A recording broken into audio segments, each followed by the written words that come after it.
promise you. Love you guys. Mama White misses us too. You and Abraham?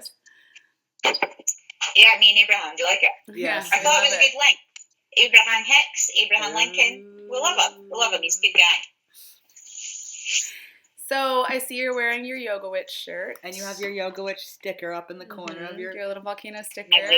I've got my shrine up here as well. All my bits and pieces, my rose quartz and stuff. You can't quite see it, but it is there. Aww, cute. Got my volcano sticker. And then over this side, I've got my thing about teacher training. Part of my shrine. Wow, that's so exciting. Oh my God. So thank you for doing this testimonial for us. It really means a lot to us. It really does.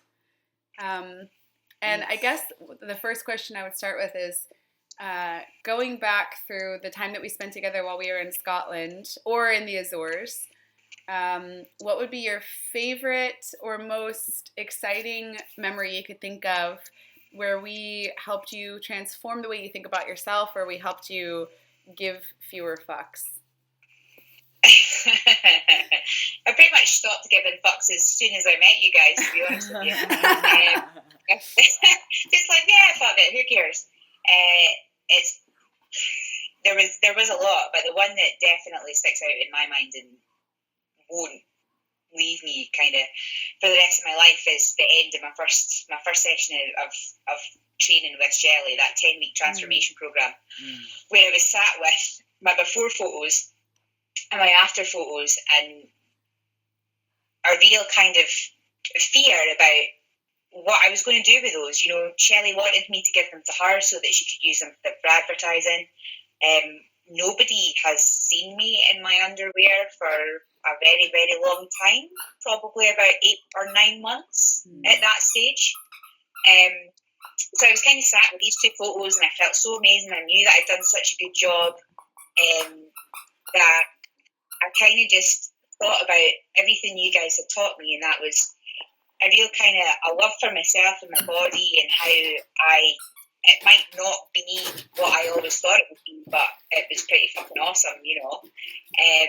So I decided not only just to share those photos with Shelley, but to share them with Facebook. So I sat down and I wrote a post and kind of swallowed my fear and just put it out there to the world, knowing that I would receive a lot of people that would come back and say, that's fantastic, that's amazing, you've done such a great job. And that there would be people that would also look at it and go, you know, that's, what has she done? She doesn't look that great.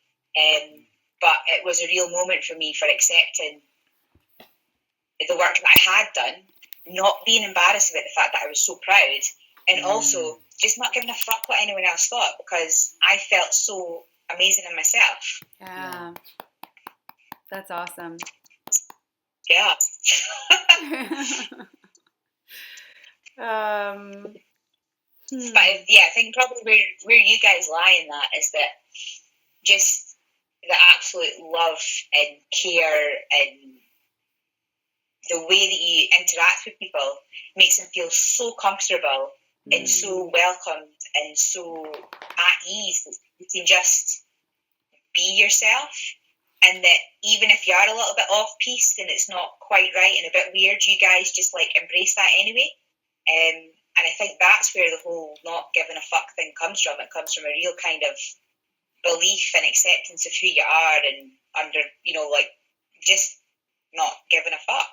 How else do you say that apart from just not giving a fuck? Like, stopping worrying about what everybody else thinks and just thinking about you and how you want to be and how you feel in a particular moment. Yeah. Yeah, that's awesome. That's powerful. Thank you so much. I really feel like we learned so much from each other when we were in Scotland. Yeah. Because, you know, we'd been teaching already for a few years, but we had been, I don't know, we had a hard time before we got to Scotland. We had a really hard time. We had some crappy things happen. And getting there and being so accepted and celebrated and loved by everyone there, and especially you, obviously, our number one BFF. Number one biggest fan. It really changed the way we think about community. Sorry, our dogs are going crazy right now.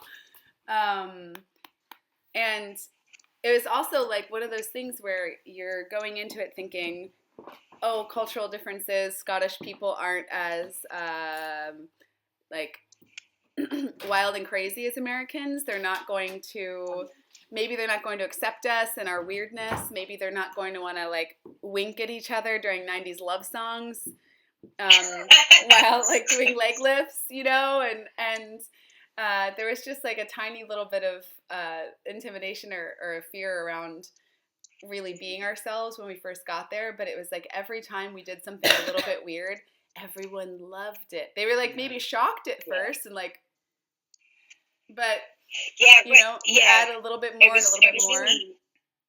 It was like a really interesting thing to kind of sit back and watch as somebody who kind of jump on board probably quicker than a lot of other people at the studio. Mm-hmm. It was really interesting then to sit back and watch and go like, watch other people like get swept along in it. So, you know, they'd start out and they would be a little bit, you know, partner yoga, oh, I'm not too sure about this, but then at the end of it, like at the end of an hour and a half class, they're in a big cuddle puddle rubbing each other. Yeah. And it's like, how did that just happen? Like there's so many moments that we've had where we've just been, what the hell just happened in that past hour, half an hour a day? And it's that whole thing. It's you guys putting yourselves out there a little bit. And then us doing the same, okay, that's fine, and we'll be a bit crazy and we'll do this. Yeah. And then it just made this absolutely like amazing kind of pot of mentalness. Yeah. One of my favorite memories was, I think it was the very last class, where Kit's favorite song while we were there was Whitney Houston's The Greatest Love of All, and he would play it during all his classes. And I remember the first time he turned that on, everyone was like, what the fuck? And then maybe a couple of the older ladies were like Bronwyn was like, yeah, this is my jam. But like everyone else was like, oh my God. And then on the last class of our time there, everyone was just like blasting that song, singing at the top of their lungs, hugging each other, crying, like laying down on the floor. And it was just, that was a really magical moment. So... and you know, about like us putting ourselves out there, one of the things we learned in our training last weekend was this phrase where they say, give people a reason to reject you and you give them a reason to accept you.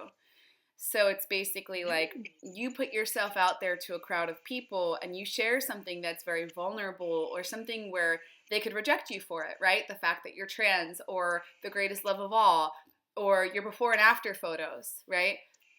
And it's a very scary moment for you to have that bravery to share with people because you're afraid of rejection.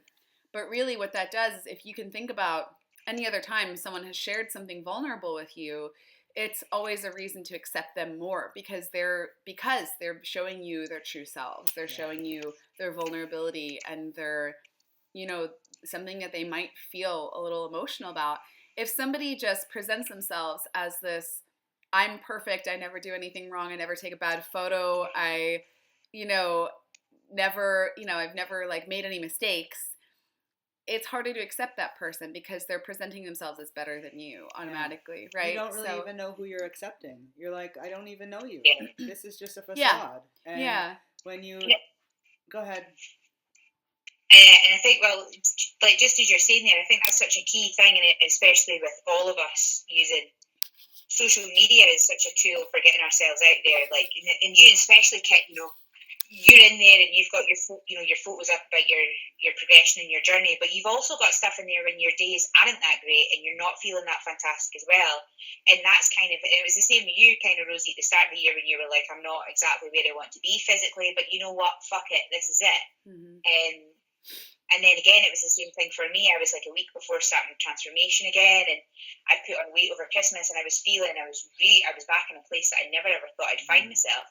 And just having you guys share that sort of stuff on social media, to not always be that perfect person and put that vulnerability out there, that it kind of led me to do the same thing, to say, you know, I am feeling pretty shitty just now, but you know what, fuck it, it'll come back round again. I just need to get my head back in the game, get back to training, and putting that extra thing out there. I've probably had more people now come to me and say, that was really brave what you did. You still looked amazing, even though you didn't feel it, but it was really brave and thanks for doing it. Yeah. Wow, that's great. Cool. I think that's a good testimonial. Thank you so much. That do you? Yeah, that'll do. I love you. I'm just gonna turn the recording off now, but we'll stay on the call. Let me just turn this recording Love you guys off. too.